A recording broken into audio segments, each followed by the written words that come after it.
Hello, welcome to the pepper cooking ചാനലിലേക്ക് എല്ലാവർക്കും സ്വാഗതം. ഇന്ന് നമ്മൾ ചെയ്യാൻ പോകുന്നത് മുള്ളാത്ത, എല്ലാവർക്കും അറിയാമായിരിക്കും, മുള്ളാത്ത കൊണ്ടൊരു കറിയാണ് ഉണ്ടാക്കാൻ പോകുന്നത്. ഈ മുള്ളാത്ത ഒരുപാട് ഗുണങ്ങളുള്ളതാണെന്ന് പറഞ്ഞു കേട്ടിട്ടുണ്ട്. ക്യാൻസറിനെതിരെയൊക്കെ പ്രിവെൻറ്റീവായിട്ടൊക്കെ പ്രവർത്തിക്കുന്ന ഒരു ഫ്രൂട്ടാണെന്നൊക്കെ കേട്ടിട്ടുണ്ട്. ഇതൊരു ഫ്രൂട്ടാണ്. ഇത് അധികം വിളയാത്തതായിരിക്കണം, അതായത് ഒരുപാട് പിഞ്ചാവരുത്, എന്നാൽ ഒരുപാട് മൂത്തും പോകരുത്. മൂത്ത് കഴിഞ്ഞാൽ പിന്നെ അത് നമുക്ക് ഉപയോഗിക്കാൻ കൊള്ളത്തില്ല. ഫ്രൂട്ട്സ് ആയിട്ട് കഴിക്കാൻ മാത്രമേ അത് പറ്റത്തുള്ളൂ. അപ്പം നമ്മൾ ഇത് വെച്ചിരുന്നൊരു കറിയാണ് ഉണ്ടാക്കാൻ വന്നത്. അപ്പോൾ നമുക്ക് ആദ്യം തന്നെ ഇതൊന്ന് ചെറുതായിട്ട് ചെത്തി കഷ്ണിച്ചൊക്കെ എടുത്തിട്ട് വരാം. നമ്മുടെ കടച്ചക്ക ഞാൻ അരിഞ്ഞുകൊണ്ട് വന്ന് വെച്ചിട്ടുണ്ട്. അപ്പോൾ ചെറിയ കുരുവൊക്കെ ഇതിനുള്ളിൽ ഉണ്ടാവും, അതൊക്കെ എടുത്ത് മാറ്റി നല്ല വൃത്തിയായിട്ട് എടുക്കണം. അപ്പോൾ ചക്ക ഞാൻ അരിഞ്ഞുകൊണ്ട് വന്ന് വെച്ചിട്ടുണ്ട്. ഇനി ഇതിലേക്ക് നമുക്ക് കുറച്ച് സാധനങ്ങൾ ചേർക്കാനുണ്ട്. അതായത് ഒരു മീഡിയം സൈസ് സബോള, പിന്നെ ഒരു വലിയ കഷ്ണം ഇഞ്ചി, പച്ചമുളക്, ഇത്രയും കൂടെ നമുക്ക് ഈ എടുത്ത് വെച്ചിരിക്കുന്ന ചക്കയിലേക്ക് ചേർത്ത് കൊടുക്കാം. ഈ ചക്കയ്ക്ക് അങ്ങനെ വലിയ വേവൊന്നുമില്ല, അതുകൊണ്ട് നമുക്ക് ഒരുപാട് വെള്ളം ചേർക്കണ്ട. എന്നാലും നമുക്ക് വെള്ളം ചേർത്ത് കൊടുക്കാം, നമ്മൾ കറിയായിട്ടല്ലേ വെക്കുന്നത്. ഞാൻ ഇതിനകത്തോട്ട് ഒരു കപ്പ് വെള്ളം ഇപ്പോൾ ചേർത്ത് കൊടുത്തിട്ടുണ്ട്. ഇനി നമുക്ക് ഇതിനകത്തേക്ക് കുറച്ച് പൊടികൾ ചേർത്ത് കൊടുക്കണം. ആദ്യം തന്നെ നമുക്കൊരു 1/4 ടീസ്പൂൺ മഞ്ഞൾപ്പൊടി ചേർത്ത് കൊടുക്കാം. അതുപോലെ തന്നെ നമുക്ക് 2 ടീസ്പൂൺ മുളക് പൊടി. ഇത് കാശ്മീരി മുളക് പൊടിയാണ്, അതുകൊണ്ടാണ് നമ്മൾ 2 ടീസ്പൂൺ ചേർത്ത് കൊടുക്കുന്നത്.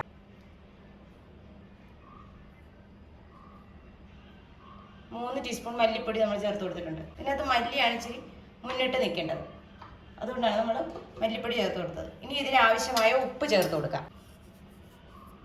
ലേശം ഉപ്പും കൂടെ ചേർത്ത് കൊടുത്തിട്ടുണ്ട്. നമുക്കിനി ഇതൊന്ന് ഇളക്കാം. നമ്മളിതെല്ലാം ചേർത്ത് നന്നായിട്ട് ഇളക്കി കൂട്ടി വെച്ചിട്ടുണ്ട്. ഇനി നമുക്ക് സ്റ്റൗവിലോട്ട് വെച്ച് കൊടുക്കാം. ഇപ്പം നമ്മുടെ ചക്ക നല്ലവണ്ണം തിളച്ച് വന്നിട്ടുണ്ട്. നമുക്കിതിലേക്ക് ഇച്ചിരി വെളിച്ചെണ്ണ ചേർത്ത് കൊടുക്കാം. പച്ച വെളിച്ചെണ്ണയും ചേർത്ത് നമുക്കൊന്ന് മൂടി വയ്ക്കാം. നമുക്ക് ഈ ചക്കയിലേക്ക് അരപ്പ് ചേർക്കേണ്ടതുണ്ട്, അതായത് വറുത്താണ് നമുക്ക് ചേർക്കേണ്ടത്. അതിനായി ഞാൻ അരമുറി തേങ്ങ ചിരകി വെച്ചിട്ടുണ്ട്.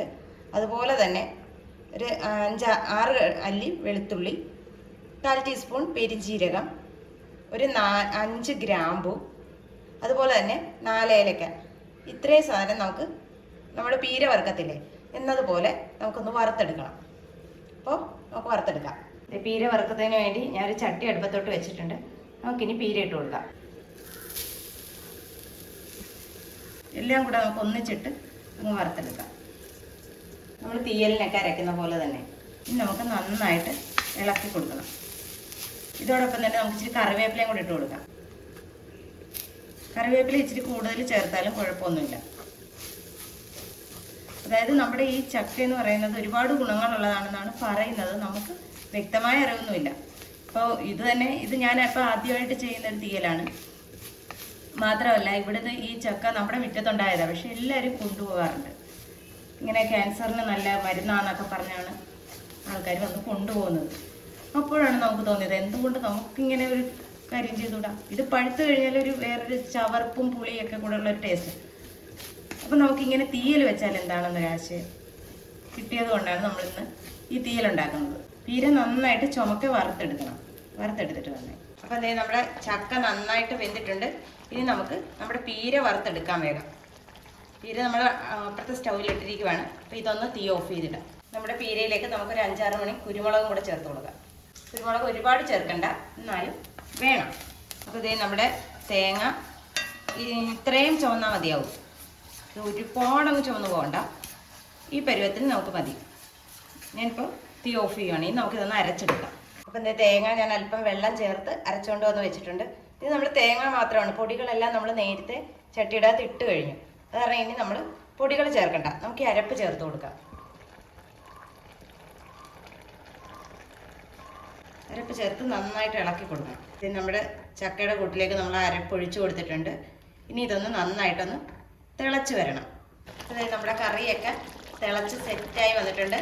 നമ്മുടെ മുള്ളാത്ത മസാലക്കറി, അതാണ് നല്ല ഇറച്ചിക്കറിയുടെ അതേ സ്മെല്ലാണ് ഇവിടെ വരുന്നത്. പിന്നെ നമുക്ക് അത്രയും പാടുമില്ല, ഇത് പെട്ടെന്ന് തന്നെ വേഗം. തേങ്ങ വറുത്തരയ്ക്കുന്ന ഒരു പാട് മാത്രമല്ലേ ഉള്ളൂ, വേറെ ഒരു പാടുമില്ല. ഇനി നമുക്ക് ഇതിനകത്തേക്ക് ഒന്ന് താളിച്ചൊഴിക്കണം. ഇവിടെ പീര വറുത്ത ചട്ടി തന്നെയാണ് ഞാൻ എടുത്ത് വെച്ചിരിക്കുന്നത്. അതിലേക്ക് നമുക്ക് ഇച്ചിരി വെളിച്ചെണ്ണ ഒഴിച്ചു കൊടുക്കാം. നമുക്ക് ചെറിയ ഉള്ളി ഒന്ന് താളിച്ചൊഴിക്കാൻ വേണ്ടിയിട്ടാണ്. വറ്റൽമുളക് ഉണ്ടെങ്കിൽ വറ്റൽമുളകും ചേർക്കാം. ഇപ്പോൾ വറ്റൽമുളക് ഇല്ലാത്തതുകൊണ്ട് ഞാനത് ചേർക്കുന്നില്ല. വേപ്പിലെ ഉള്ളി മാത്രമാണ് ഞാനിതിലേക്ക് താളിച്ച് ഒഴിക്കുന്നത്. നമ്മുടെ എണ്ണ ചൂടായി വന്നിട്ടുണ്ട്. ഇതിലേക്ക് കടുക് ഇട്ട് കൊടുക്കാം. ഇതിനകത്തേക്ക് ഇച്ചിരി ചുവന്നുള്ളി ഞാൻ കൂടുതൽ അരിഞ്ഞ് വെച്ചിട്ടുണ്ട്. അതായത് ഒരു 3-4 കഷ്ണം ചുവന്നുള്ളി ചെറുതായിട്ട് അരിഞ്ഞത് അത് ചേർത്ത് കൊടുക്കാം. ഒപ്പം തന്നെ നമുക്ക് കറിവേപ്പില. ഇത് നന്നായിട്ട് നമുക്ക് മൂപ്പിച്ചതിനകത്തോട്ട് ഒന്ന് ഒഴിക്കാം. അപ്പോൾ അതേ നമ്മുടെ കറിയിലേക്ക് നമ്മൾ താളിച്ചൊക്കെ ഒഴിച്ചിട്ടുണ്ട്. അപ്പോൾ നല്ല അടിപൊളി ടേസ്റ്റി ആയിട്ടുള്ള ഒരു കറിയാണ്. ഞാനും ആദ്യമായിട്ടാണ് വെക്കുന്നതെങ്കിലും ഇതൊരു അപാര ടേസ്റ്റാണ്. അതിൻ്റെ സ്മെല്ലും ഒക്കെ നല്ല ഇത് ചൂട് ചോറിൻ്റെ കൂടെ കഴിക്കാൻ അടിപൊളിയായിരിക്കും. അതായത് ഇറച്ചി നോൺ കഴിക്കുന്നവർക്ക് എന്തായാലും ഇത് നന്നായിട്ട് ഇഷ്ടപ്പെടുന്ന ഒരു കറിയാണ്. അപ്പോൾ എല്ലാവരും ഇതൊന്ന് ട്രൈ ചെയ്ത് നോക്കണം. ഒരുപാട് ഗുണങ്ങളുള്ള സാധനമല്ലേ, എന്തിനാണ് നമ്മൾ കളയുന്നത്?